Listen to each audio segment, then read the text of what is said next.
Hi, welcome to another episode of the Digital Edge podcast. I'm Françoise Lamotte. Hi, and I'm Dominic Mugli. And today we're doing a news roundup. 4 stories, actually 5, I think, to be exact, that landed this week. And honestly, all of them have the same underlying questions. Who pays when AI and big tech move fast and break things? So very, very interesting topics ahead. And let's get into it, Francoise. Yes. So the first news that I selected is, the state of New Mexico ordered Meta to pay 567 million over teen mental health harms. Basically, they ordered Meta to pay that amount to overall teen safety features on Facebook and Instagram over the next 5 years. And there was already a jury that awarded in March 375 million on the same topic. So it's almost $1 billion that Meta is facing to pay. And what is interesting is that half of this amount is going to go to support children and teenagers about the issues related to social media, but the rest is also going to go to actually changing the product. So I think that's that's a very big decision. Obviously, Meta is appealing the order, but it's a substantial amount. So for me, there are two takeaways. One is, obviously the arm of social media on teenager is being recognized, and now the providers of social media need to pay. But what is most interesting in this example is not only about paying a fine and get on with it, but they actually have to modify their product, and I think that's the first time it happens like this.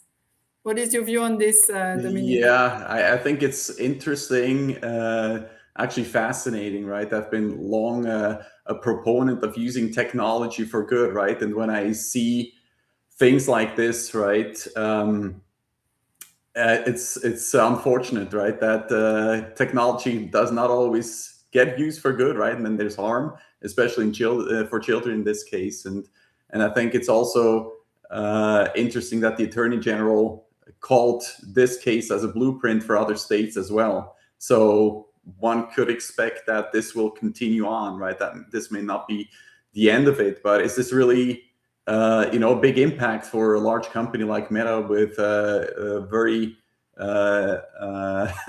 very high financial capability to fight cases like this, right? Does that even impact anything at the end of the day? I think that's the question.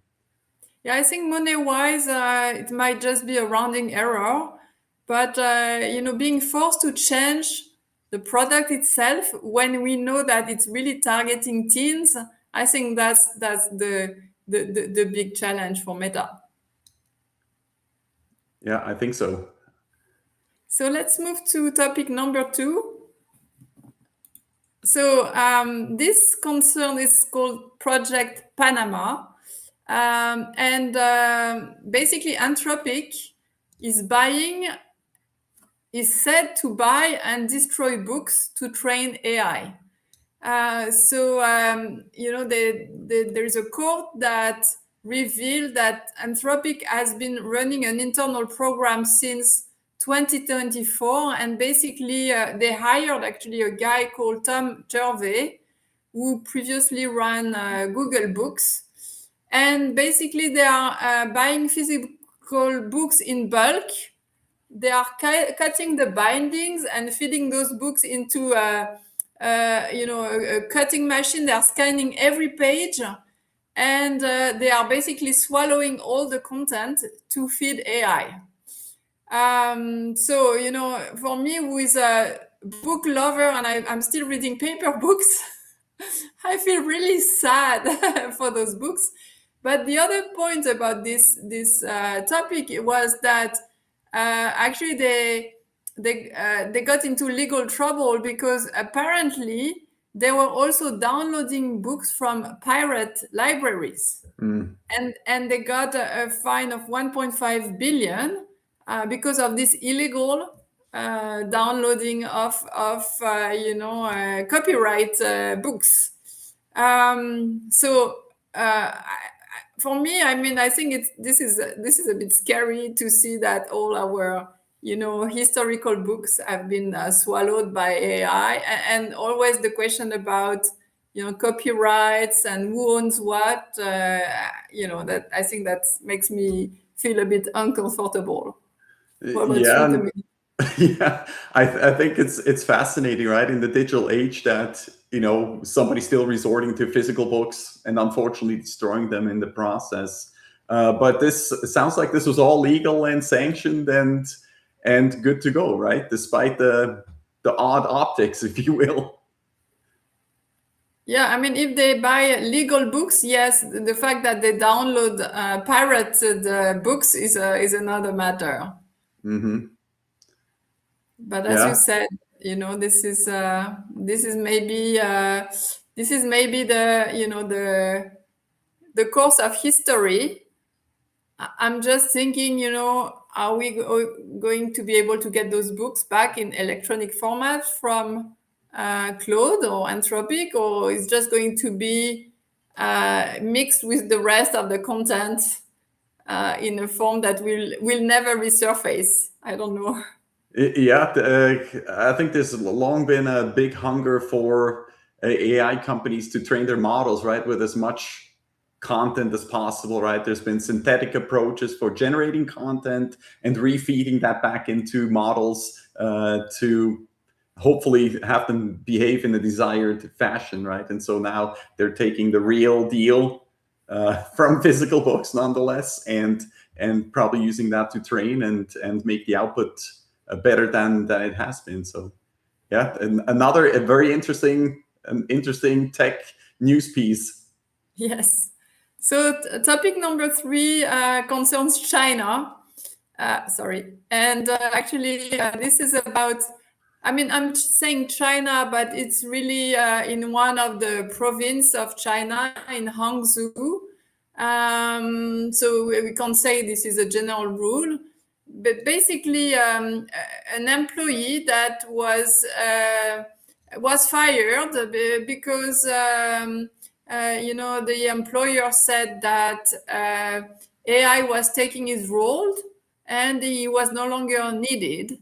And then he refused the demotion and he went to court. The court ruled that the firing was illegal and that AI automation was not a legal reason to downsize or making the employee contract impossible to continue. So, I think that's quite interesting because on one side we have China that is full force into AI. Even we talked about it last time. In university, they are, killing some of the topics like literature and history, and they are funneling all the students to learn about science and engineering. But on the other side, there is this court position saying that you can't lose your job because of AI. So I thought that was quite interesting. Yeah, it certainly is. I mean, this really set a precedence, right, for this whole debate about replacing a human worker with a robot. In this case, I mean, this is something that's been going on since industrialization, if you will, right? So it's again interesting how this is viewed differently than any other automation that we've experienced so far. But yeah, it's curious, right? I mean, we don't have anything in the United States, and you don't have anything like that in the EU just yet either. Not yet, right? So we'll see how that shakes out. Yeah, absolutely. The next story is about the dead internet theory. I don't know if you have heard of it. I was not really familiar with that, but basically it's it's a story that started in 2021. It's maybe a conspiracy theory saying that most of the content and traffic online is generated by bots and not human, and that there would be this inflection point where actually, it's bots talking to bots, bots posting online, bots creating videos, and human have a lower or minor share of what is going on. And this came out a few days ago. Actually, it's the Reddit co-founder Alexis Ohanian, sorry. You see his picture here, that he said, so much of the internet is now dead. And he was saying that it's quasi AI, that, on social media, basically there will be maybe some pods where a human can actually talk to humans, but the vast majority will be in the hands of AI. And even OpenAI CEO said that, oh yeah, before I didn't really believe about this theory, but now he sees a lot of Twitter accounts that actually are run by LLM.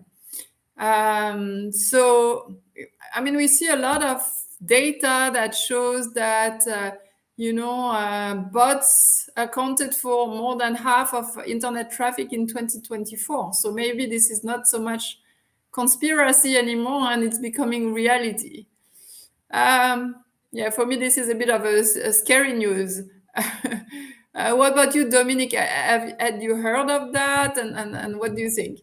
Yeah, I mean, I'm a social media user myself, right? And I still create my own content for the vast majority, and we're even here recording ourselves for a podcast episode, right? Where somebody else might say, "Hey, let's use an AI avatar to look like us," so we're still real. But I was just thinking when you were talking about that, I was thinking about this new feature on LinkedIn where you can mark a post as AI slop. I don't know if you saw that, but LinkedIn is even clamping down on AI generated content that is maybe not very authentic, right? So I think there's still a need or a desire for real humans to have content from humans, right? And maybe there's going to be an opportunity for new social networks for somebody to say, hey, we're only allowing humans to participate and everybody else will be blocked, banned, or whatever you want to call it. I think that's a great idea, and I think I would join that, because honestly, I'm really tired of reading all these posts that are still posted by human, but obviously written by AI, and I feel it's really it's terribly boring. Yeah, So exactly. It's not interesting at all, right? Yes, sure. Okay, and the last topic I selected was, Claude, that revealed, actually was a week ago, that it accidentally hacked 3 real companies during their own testing. They disclosed it on 31st of July, and that saying that Claude models had gained unauthorized access to the live systems of 3 real organizations during internal cybersecurity testing. I loved it. I think that's what triggered my interest when they said that one of its agents escaped a sandbox. It looks like, a virus or an animal that, breached the AI platform and went out. I mean, obviously, all of these issues came from some errors, like a configuration error, because they saw that there was no internet access, but actually it had one.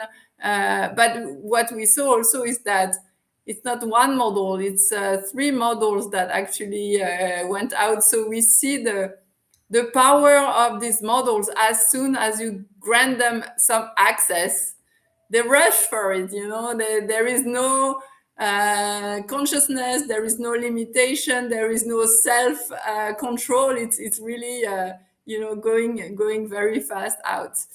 But fortunately, it was caused early, and what is also interesting is that 2 of the 3 organizations that were affected had no idea it happened. It's Anthropic who contacted them after the disclosure. By the way, we hacked you. Yes. So it can go rogue. It's really impressive. Yeah, I think this is a little bit right. On the one hand, it's a downside if it gets abused, but on the other hand, right, if it can be controlled, and companies could use this capability to test their systems to ensure that vulnerabilities are addressed. I think that will be a really great feature, right? But this is power responsibility balance that's now there, right, with this capability and Anthropic holding back. The other thing I thought was fascinating, as soon as Anthropic released that news piece, right, I think OpenAI released something similar, right? It almost looked like for them to say, hey, we can do that too. And then I think there's even a headline that I saw where Meta claimed the same just a little bit after, right? So on the one hand, yes, looks a little bit scary and worrisome, but I think maybe there's also a little bit of a marketing game behind this, right? Because it then builds up their tools and capabilities. Who knows, right? Yeah, I think it's. I appreciate the transparency, the fact that disclosed that what was going on. So this is okay, but yeah, it still feels that there is a lot of things that are not really in control. And as always, in cybersecurity, many of the issues are human error related or things we haven't thought about, and this is another example of maybe going step by step and testing stuff before going very broadly and releasing things too fast. Yeah, making a little bit too many assumptions. Yeah, exactly. So that's the 5 news we had for this week. As we said, I think they all come down to who is accountable when the technology moves faster than the rules and the guardrails around it. Any closing thoughts, Dominic? Yeah, I'm just fascinated by the pace that we're going right now. I use some of these tools for my work, and it's literally every week it's made another step forward, and capabilities have expanded even more, right? So it's incredible what's going on right now, right? Not all good, as we can see, but nonetheless, right? Hopefully at the end of the day, right, this will be to good benefit of humanity and move us forward. Thank you so much, Dominic, for the discussion, and thank you for our listeners. We'll be back soon with another episode. Thanks everyone for watching. Make sure to subscribe, and we'll see you next time.